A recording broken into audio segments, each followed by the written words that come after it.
Sir, just to imagine lang po, open air po itong kwarto po. Open air po yun. So walang aircon or something. Wala pong aircon. Opo, wala po. So, yung sistema doon sa kulungan, yung itsura ng kulungan, ano po ba yung makikita doon? Hindi po ba ito parang may ibang trato? Sinasabi na VIP treatment? Ito pag maximum, normally you just, mga dalawa tao lang nag-stay sa isang cell.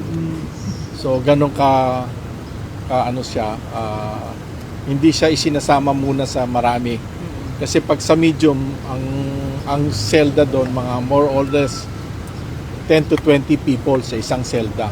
So pag sa maximum, dalawa lang kayo. Gusto lang yung, kasi baka isipin ng public na mas convenient yung mga makukulong doon o mas komportable, sir.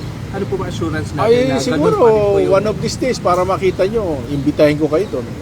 Kung may makukulong na. So, para at least makita nyo.